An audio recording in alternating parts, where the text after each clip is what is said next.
Without further ado, please welcome Jeffrey Huber.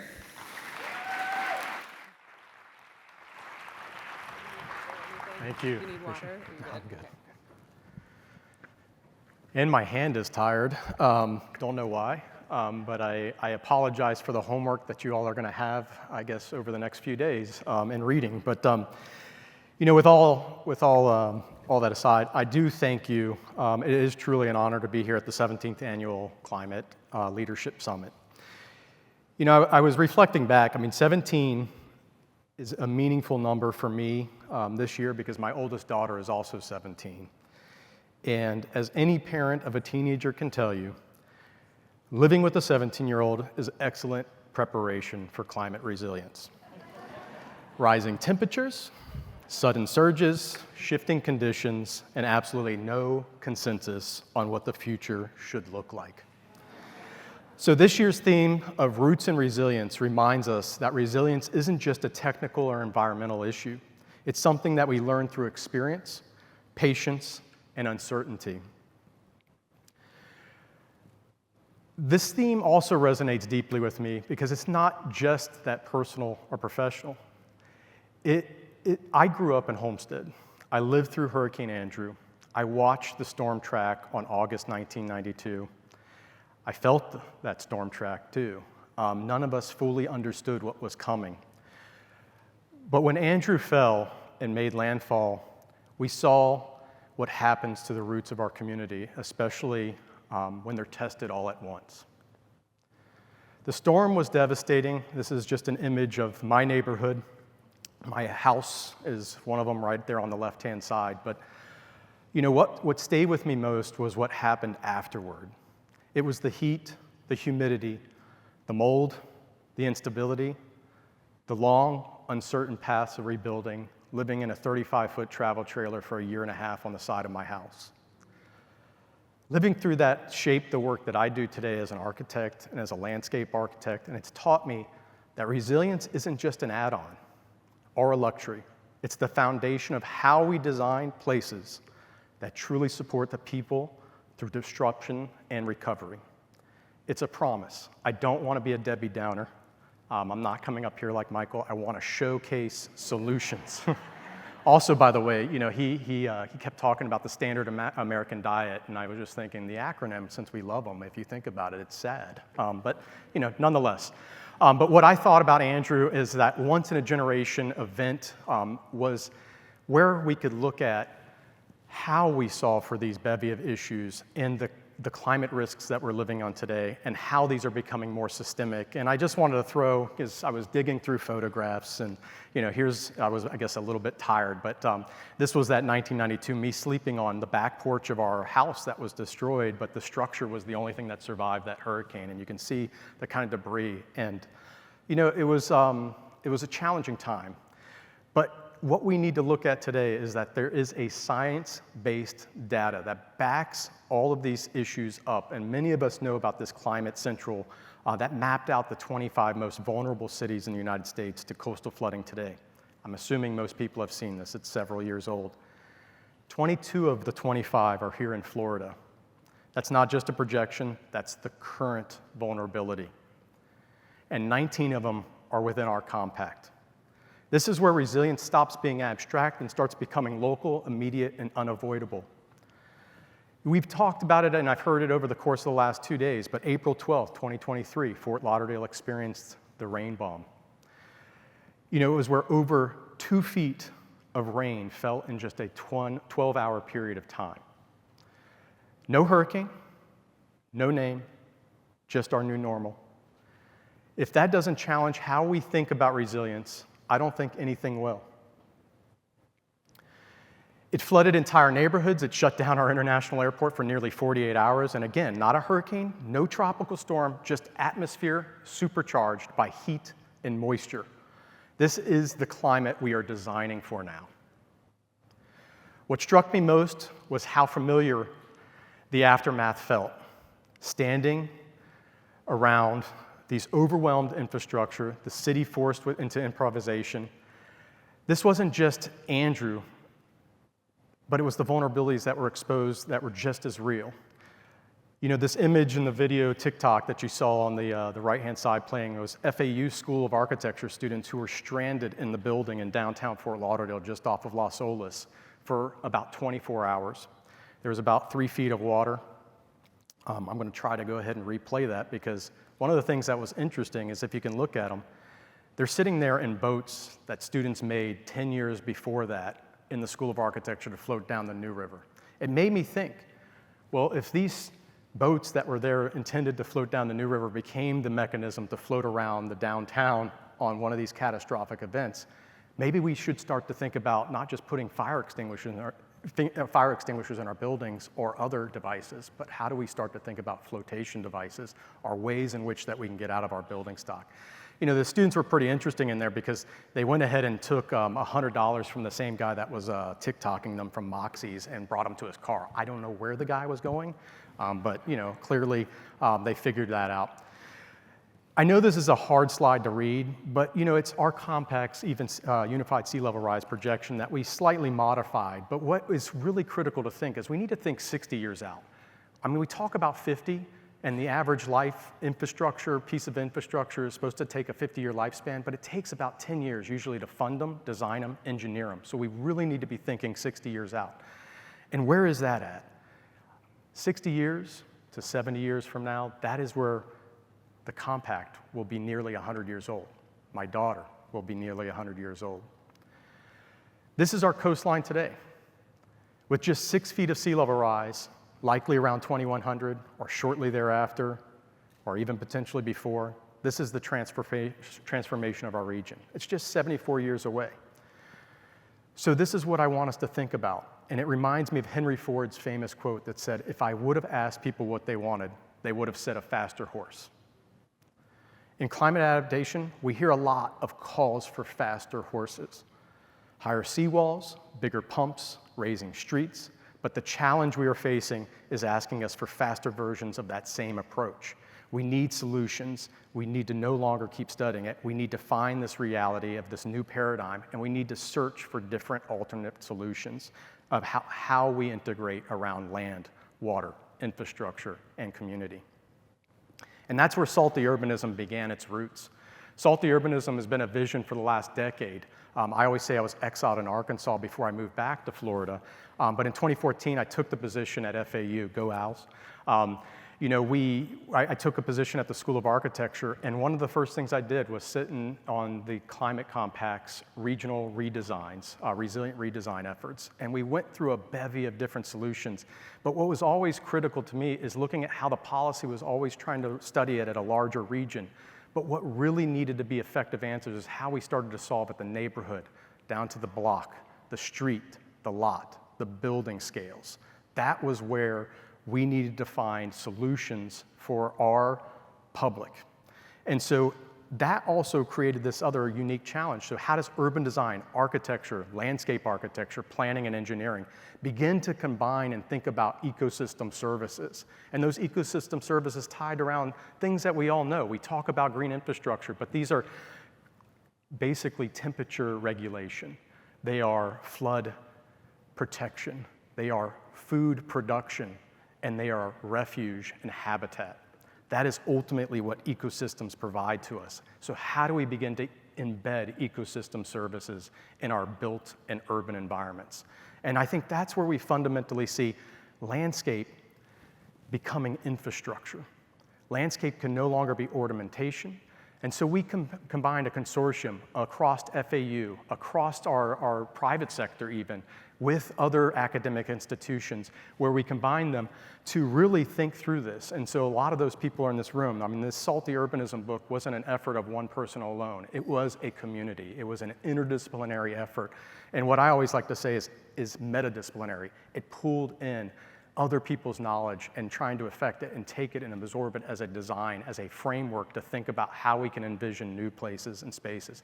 And I was really honored that the city of Fort Lauderdale, as well as Broward County, were all partners in a lot of the grants that we received to teach design studios, to teach courses at Florida Atlantic University and other universities across this country to really test these ideas. It was through 2 NOAA Sea grants, as well as the National Endowment for the Arts grant. And what I want to say, again, the National Endowment for the Arts, Our Town grant, and a NOAA, National Oceanic and Atmospheric Administration grant. Art and science linking together under one grant. This is talking about these challenges and how we're thinking about the future. And so that group really pulled together, and we studied this. We had workshops. We had tons of different community meetings to work through this. And so I'm just going to touch on the framework real briefly that's in the book that helps us to kind of think through this. And the first one was ecotypes. So the first thing that we were doing is, how do we think about forensic ecology?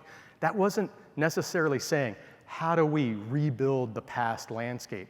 But how do we begin to take the tools and the understanding of the hydrology, the geology, the ecology that underlays our context of our built environment, and retool ourselves to think about the ecosystem services as a model, as a metaphor? And this was one of the drawings that was of the barrier island ecotypes.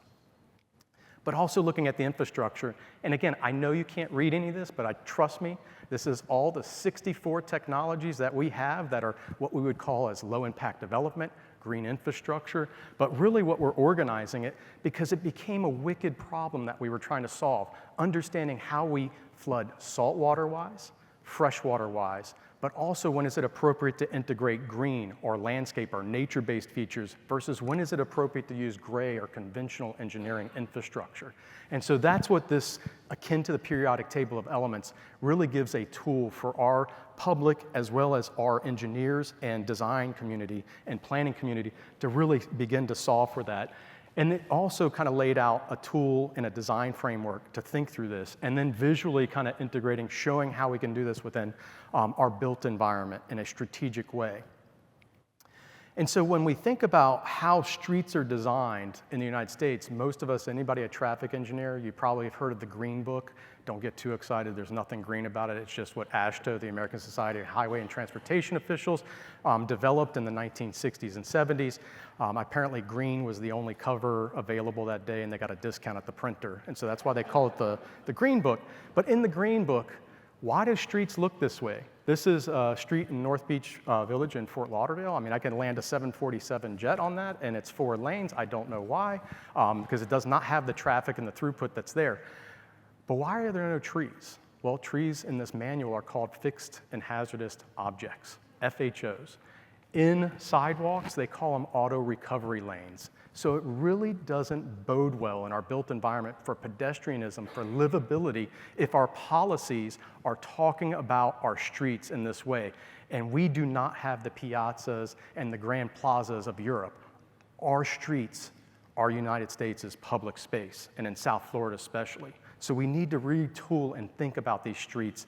And so the students were helping to visualize, how does a street like that become something that's highly botanized? Botanizing the asphalt of North Beach Village was the name of this project and one of those, the National Endowment for the Arts, Our Town grant. But how do we create shade, hamlets, other elements that really go ahead and extend the architecture, the urban design, the landscape architecture of a place? But we also created another tool around architecture. And again, there's nothing novel here. These are just the 8 different ways in which we can build architecture and we know are effective. We saw some of those with the Keys Cottage yesterday and talking about that, elevating, building up over.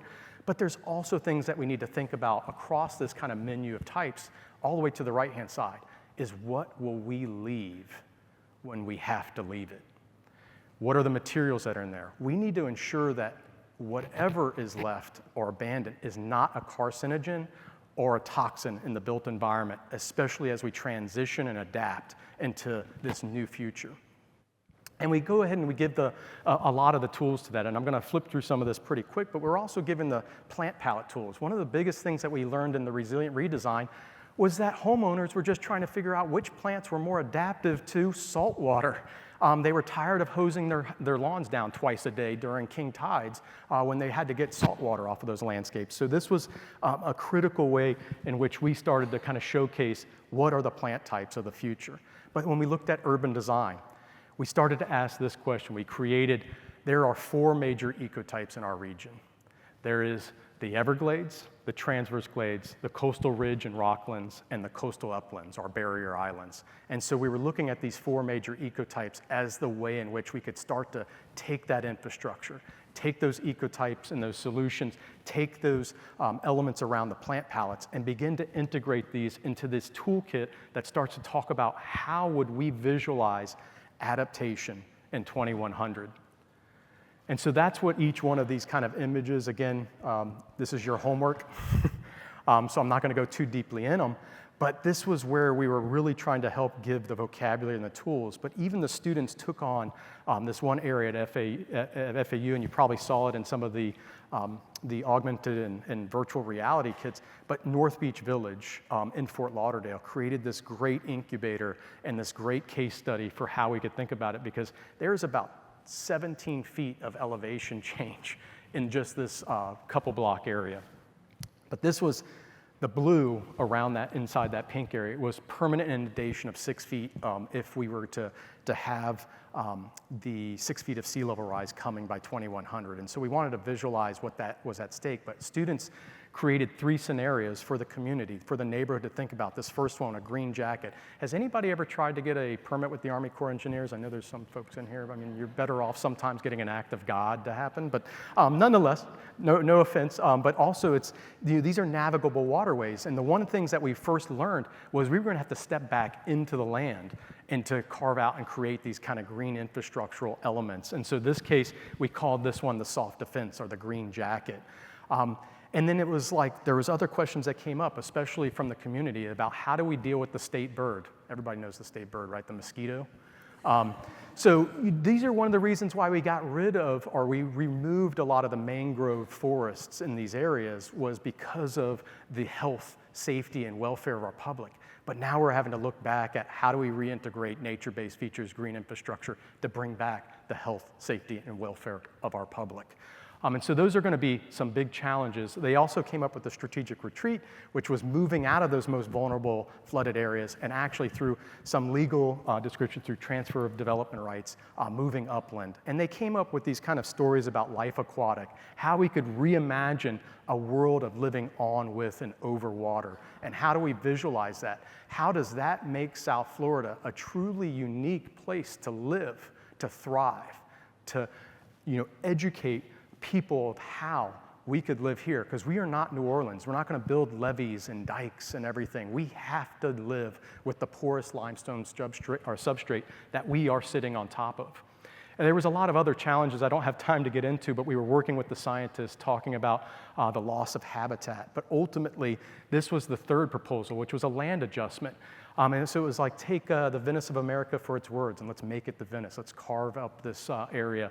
And that did 2 things. One, shoreline edge creates economic value. People want to live at the edge, but it also is where the most ecological potential is, at that land-water interface. And so we could get a lot of living shoreline to deal with a lot of the deleterious kind of effects of stormwater runoff, as well as how do we deal with storm surge and future sea level rise. Ironically, we asked the neighborhood which ones of these 3 they preferred, and they preferred this most ludic kind of crazy proposal because they saw it as a lifestyle option that was pretty interesting, that kind of looked at a new way, a novel way of living. And so I'm going to just spin, because what we're looking at now is how are we integrating salty urbanism into my private practice, and I want to talk about, because one of the themes in this Roots of Resilience and that's been coming up is affordable housing. And how do we look at affordable housing? And right now, our firm's designed over 10,000 units of housing, most of it being affordable housing. But this project, which combines 3, is the largest affordable housing project built in the city of Miami Beach in the last 50 years. It's actually going to be elderly affordable housing, but it's built in one of the most vulnerable communities, the Isles, Normandy Isles and Normandy Shores of North Beach area. It's interesting because this is also where some of the major architecture that we have, that's the Miami modernism style of the 1950s, which was really a vernacular style that learned from its sense of place. It learned how to design within this hot, humid context, and how to orient a building or how to project it. And so this is that kind of inspired MIMO style. But this is cutting the section through the building, We're elevating the building up to ensure that it is out of that flood zone. This is actually what an Irma-like event with future sea level rise of about 6 feet would flood. And so we wanted to ensure that the next 60 years, 7 years that these buildings were being built, made sure the residents could shelter in place and that it was designed, even if the power was out, that it's passively designed where it can be passively ventilated, and that we don't have, I mean, it's almost criminal in our built environment context when we're not allowed to make operable windows. When we don't design, I mean, if anybody's been to a higher education building, unfortunately, even at Florida Atlantic University, I've been trying to change this policy with them, you can't make and design it with operable windows. Why? Because they think the building inhabitants will leave a window open. But when the power is out, we all know what happens. Those areas breed mold, mildew, because they're not allowed to air out. And so these are some of the challenges that we're really thinking. But I put this image up, 99 souls perished because of the combined continued effects of not one hurricane, but several. Not one king tide, but multiple king tides. Not one raising of the water table, but multiple times. Saltwater intrusion. I mean, it was a lot of compounding effects that have done this. So we need to stop thinking about one storm or one event at a time, and that combination, that combinatory kind of effect on our built environment. So what we're now doing in a lot of our architecture is thinking about what we're calling the blue zone, which is that area that I was showing where that Irma-like with sea level rise event would really affect. So anything in that blue box, we need to integrate different forms. The one thing that's scary as an architect is I'm not allowed to use anything other than steel rebar in my structures in the state of Florida under the Florida Building Code. So yes, we got very resilient, very sustainable after Hurricane Andrew, but we also have not allowed ourselves to be novel, innovative, to think about basalt, fiberglass, or other forms of rebar that could be in there because unfortunately mild steel rusts. So what we're looking at now is integrating zinc reinforced, but also integrating products that are waterproofing agents called Zypex and Penetron. They're the only waterproofing agents that I would use, and we talk about these materials in the book because Penetron and Zypex are the only ones that create a crystalline structure in the concrete itself that keeps water out. So whether it's salt, fresh, you won't have that spalling, you won't have those issues like we saw is what pulled down the Surfside Champaign South Tower. So right now what we're working on is Vista Breeze. These are actually under construction. The pink one's not yet under construction, but these are done for the Housing Authority of the City of Miami Beach, and they're being done with Atlantic Pacific Communities, who's a nonprofit affordable housing developer. Again, these are designed in that kind of same vernacular tradition of courtyards. This is the rendered view. Here's about a month old now, but it's about to open up at the end of this year, actually Vista, it's 49 units. And then there's Breeze, which is right across the street. What I wanna say is when we design these buildings, since it is an elderly demographic that's gonna be living there on a fixed income, we designed and modeled to ensure that the energy modeling of these would make the utility bills only $20 a month for the residents. The average rent here, it's for 30 to 80% AMI. The 30% AMI rents would be $300 a month. The 80% are $900 a month. But one of the biggest issues that happened was when we got the insurance to help underwrite these projects, they came back to us and said it was $1 million a year policy. So some of those things that I was just talking about with Zypex, Penetron, the zinc, also dealing with some of the FEMA, looking at Clomer and all these other issues to solve for heat resilience as well as flood resilience to ensure that these buildings were going to stand up, brought that insurance rate down from $1 million to $100,000. If I'm only spending about $1 million more on these buildings, the first year, that building is seeing that savings. So it's not always about what we build up front at the beginning of these projects, it's what we are building for the future. We want to ensure that these buildings don't become liabilities and they stay in that asset category. That's a critical need, and that's where we need to see the future of architecture, landscape architecture, and planning. And even the landscape architecture in these become a sponge. They are living infrastructure, and one of the housing is on the back side. And so what we're looking at now is how we're reintegrating in living shoreline infrastructure into that. But these buildings are also designed for heat resilience. They're designed to create, because they are for elderly, they're designed to create social well-being, social wellness. This is an elderly demographic. All of these units were designed to be single occupant studio units. So the exteriors of the buildings are living rooms, shade pavilions, courtyards where people can sit, hang out, socialize, and it's all part of their well-being. And reintegrating and taking some of that Miami modernism heritage that we have here and linking that back into the buildings. So the last project, and I know I'm out of time here, is just going to talk about DC Alexander Park in Fort Lauderdale Beach, which we just finished with Keith and Associates about a year and a half ago. And it's been a really special park, but I always remembered this after. Anybody remember this image from Fort Lauderdale Beach? We probably saw the 2 feet of sand that was on the beach. And a lot of this is because we took out the nature or the natural infrastructure that was there, like the root dunes, sand dunes. And so one of the things that we looked at with DC Alexander Park, the existing condition on the left, it was a parking lot. Keep that in mind. This was a parking lot with a little turf grass area for the community. And so what we wanted to do was, how do we begin to reintegrate what was once hard, overpaved, heat generating at the edge of the ocean, and restructure it as a resilient coastal ecology that cools the microclimate, filters stormwater, and restores habitat by creating a generous public space through a kind of rewilding. And so the design pulls its inspiration from South Florida's lost dune and hammock systems. It reintroduces native plant communities, topographic diversity, and shaded, passively cooled spaces that make the park usable year-round. So rather than imposing more infrastructure, the project works with the site's coastal conditions, embracing wind, shade, vegetation, elevation, all as tools for resilience. And here's just what that project, everybody always asks me, why the shape, the abstract? And if anybody's ever seen a turtle hatching, it's one of the most magical things ever. You see the drop, and then you see the kind of mound left. And so this was kind of this idea, since the central part of this park was a playground, that it was kind of reintegrating that, and then that was the kind of mound again. But to get to this 25-foot overlook, that really does serve as a kind of community porch at the ground floor of it, but also has these dunes. And I'm really proud, because every time I go over there, I take a measuring tape. And these dunes are growing. In a year and a half, they've already grown about 6 inches, and they're going to continue to grow. They're reinvigorating and putting the nature or the natural landscape back into this context. But it's also providing shade, infrastructure, and whimsy. I think one of the things we always need to think about is resilience can be beautiful. It can be public art. We can see it as that way.